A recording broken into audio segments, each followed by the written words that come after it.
Voici la deuxième partie de mon partage de pratique. Cette fois-ci, je suis à la maison devant mes corrections.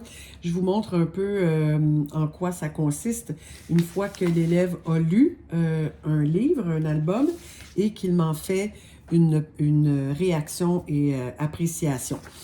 Je vous montre un seul album, là, j'en ai une trentaine là, sur les bureaux, mais je tenais à ce que vous puissiez voir en quoi consistait, quel genre de lecture j'offrais à mes élèves. Alors, Le Caillou, c'est un superbe ouvrage de Thierry Dedieu. Dans les pages de garde, on peut lire « Les hommes sans mémoire n'ont pas d'avenir ». Et ce qui se passe dans cet album-là, c'est qu'il y a une conquête, en fait, des envahisseurs qui vont par cruauté carrément décimer un peuple au complet et s'installer sur leur terre.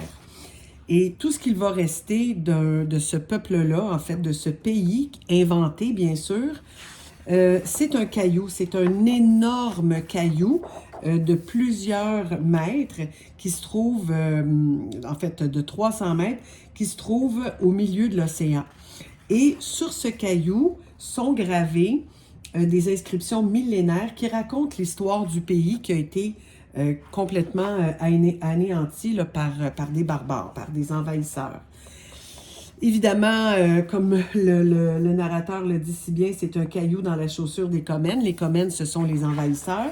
Tout un second sens, tout un sens figuré, toute une métaphore hein, qu'on peut faire avec l'envahissement de certains pays, la guerre, etc. Et c'est ce genre de texte que j'aime me proposer aux élèves de 4e, 5e secondaire, cette fois-ci 4e. Alors, Victoire m'écrit... J'ai vraiment adoré ça. Au début, je ne comprenais pas vraiment l'histoire et ça m'a fait décrocher.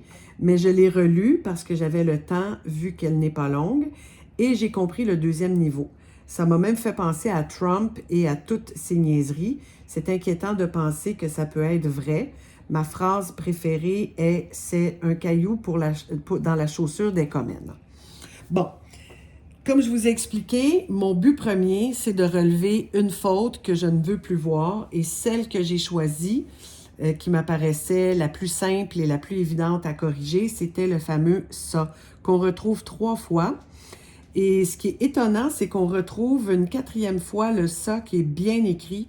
Et ça arrive souvent quand même dans les textes des élèves que... On ne comprend pas comment ça se fait que l'élève, 3 fois sur 4 fait l'erreur, puis 1 fois sur 4 ne commet pas l'erreur. Donc il demeure, moi en tout cas après 32 ans, j'ai encore là, de ces questions existentielles et je me demande, mais comment se fait-il que ça arrive encore? Mais bon. Donc, vous voyez qu'il y a un bel accord de participe passé avec l'auxiliaire avoir ici auquel je ne touche pas. Parce que pour moi, encore une fois, comme je l'ai expliqué, ce n'est pas mon but. Je veux corriger quelque chose qui se corrige rapidement, qui se règle rapidement. Alors, j'ai fait la petite blague avec « on règle ça tout de suite ». Je fais toujours des commentaires sur le texte de l'élève. Moi aussi, j'ai adoré cet album. Moi aussi, j'ai félicité l'élève d'avoir compris le deuxième niveau. Je relance l'élève avec une petite question. Pourquoi est-ce que c'est ta phrase préférée? Bien que j'ai une petite idée parce que on voit bien le double sens de cette phrase-là. Donc, déjà, avec le lexique, il y a quelque chose d'intéressant à travailler ici. Et puis oui, ça peut être un petit peu inquiétant là, de voir avec Trump ce qui se passe.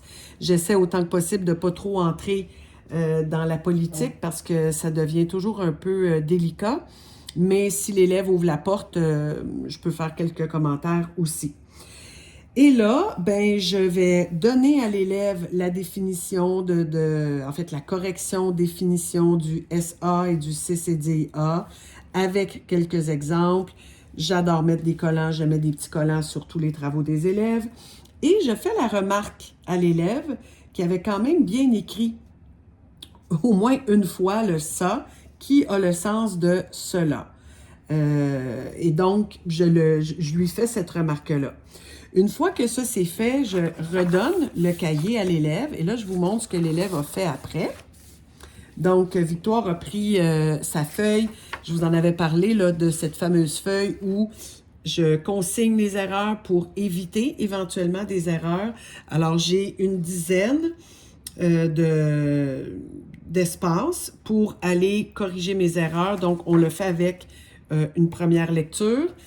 Alors, l'élève écrit le contexte, l'erreur, la correction et l'explication. Puis, j'insiste pour que l'élève refasse son erreur et la corrige sur papier en mettant un X, une croix, du crayon surligneur. Ça, c'est l'élève qui a décidé de fonctionner comme ça, mais c'est très bien. Ça, pour moi, ça me va. Alors, l'élève remet le contexte.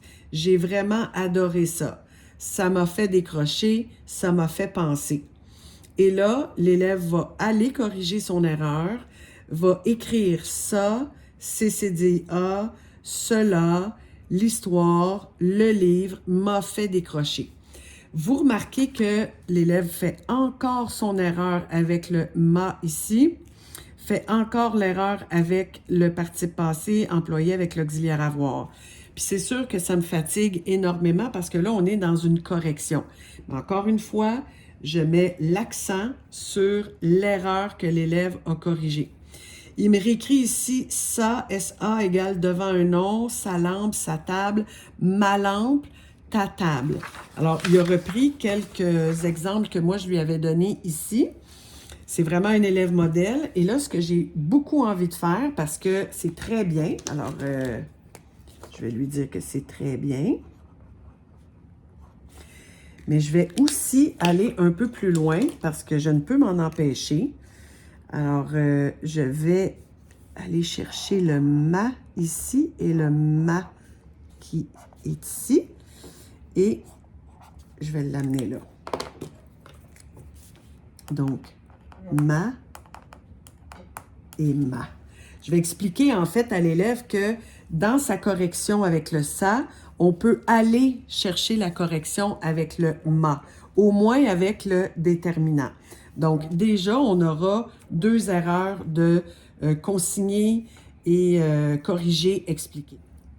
C'est certain que le travail ne s'arrête pas là, puisque lors d'une prochaine rédaction, je vais demander à l'élève de reprendre sa feuille et de vérifier s'il y a bel et bien le mot « ça », peu importe que ce soit écrit CCDA ou SA, dans le texte qu'il a, et vraiment de s'arrêter et de réfléchir et de vérifier, parce que évidemment, chacune des phrases mériterait qu'on la corrige avec un autre mot. Par exemple, ça, j'ai vraiment adoré ça, j'ai vraiment adoré cela, j'ai vraiment adoré l'histoire, j'ai vraiment adoré le livre.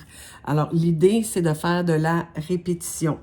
Je vous montre rapidement une autre feuille de consignation qui, elle, est pas tout à fait correcte. Et ça arrive très souvent, que je dois demander à l'élève, donne-moi le contexte.